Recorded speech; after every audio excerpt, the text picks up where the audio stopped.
All right, memory fans out there, get ready because we are diving deep into how to upgrade our brain power today. And no, we aren't talking about mnemonic tricks this time. We're going straight to the core. Habits. Love it. This energetic presentation you sent over, which, by the way, was completely in Spanish, got me so pumped about how our daily habits can completely change our memories for the better. So you're ready to unlock those brain-boosting habits with me. Absolutely. Let's do it. This speaker didn't mess around. He came out right away saying that good habits are even more important than memory techniques. I was surprised, too. His first habit is all about getting physical. He was so enthusiastic about that one. It was awesome. He was practically jumping up and down, explaining that exercise is the most important thing for a better memory, even more than mnemonics. Yeah, I was surprised, too, but it makes sense. It's not just about those memory palaces. It's about getting our bodies moving.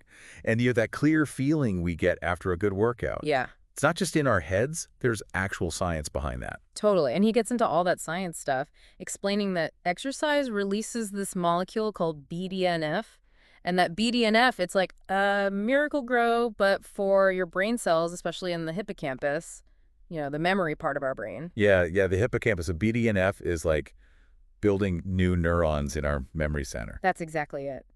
He was describing how BDNF helps encourage the creation of neurotrophins, Okay. which actually helps our brains build brand new brain cells. Wow, so it's like exercising is literally upgrading our brain's hardware. It is. That's a great way to put it. So are you saying we should just ditch the brain games and hit the gym? Well, I don't think he's saying to completely forget about everything else.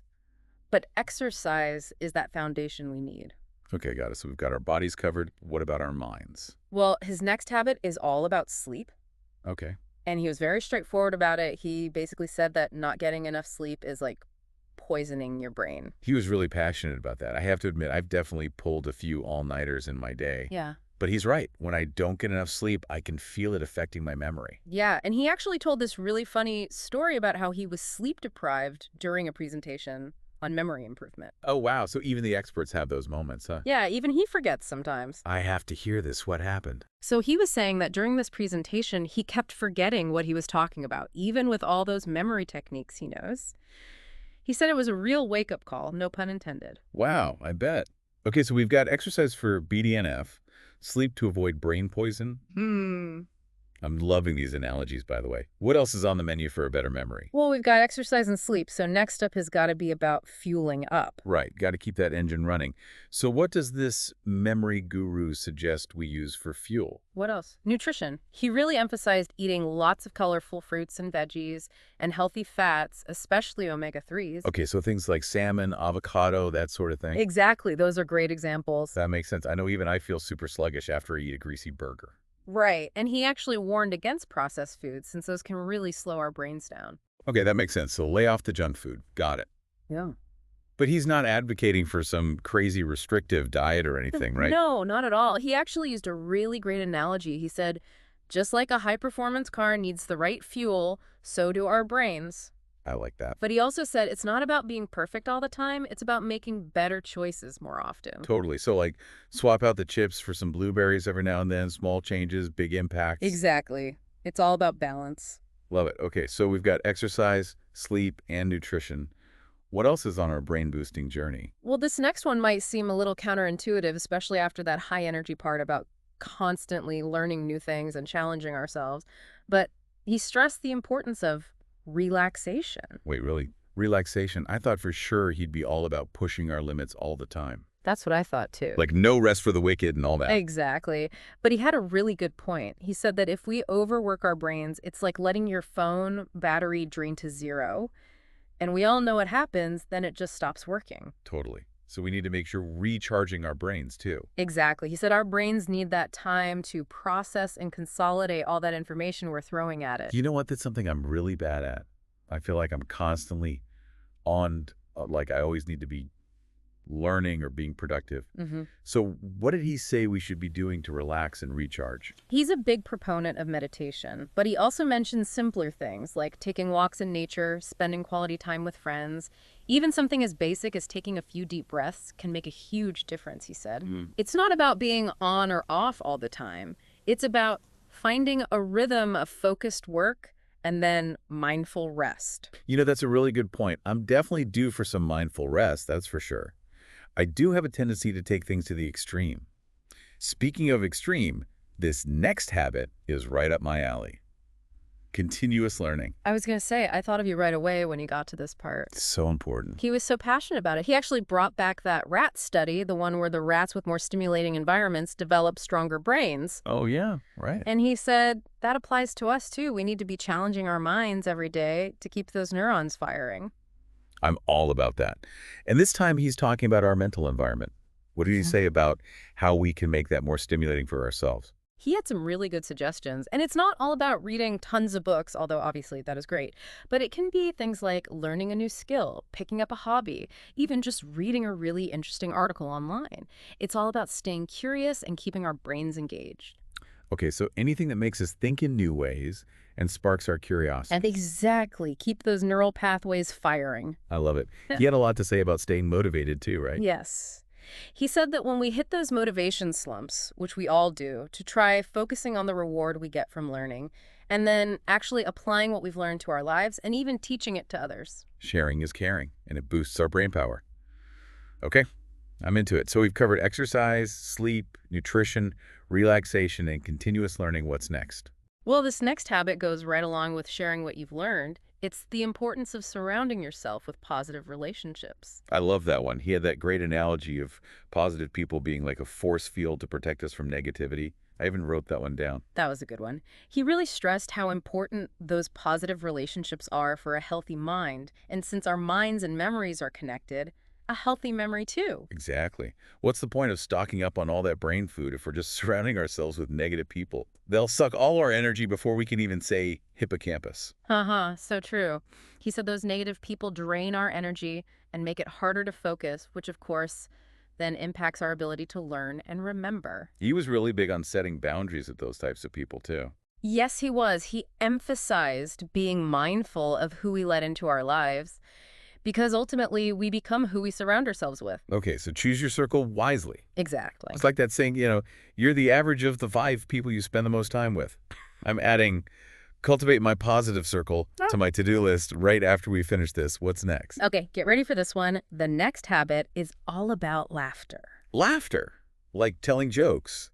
I did not see that one coming. Right. It seems so simple, but he was so serious about it. He said that laughter is a serious memory booster. I'm listening. How does that even work?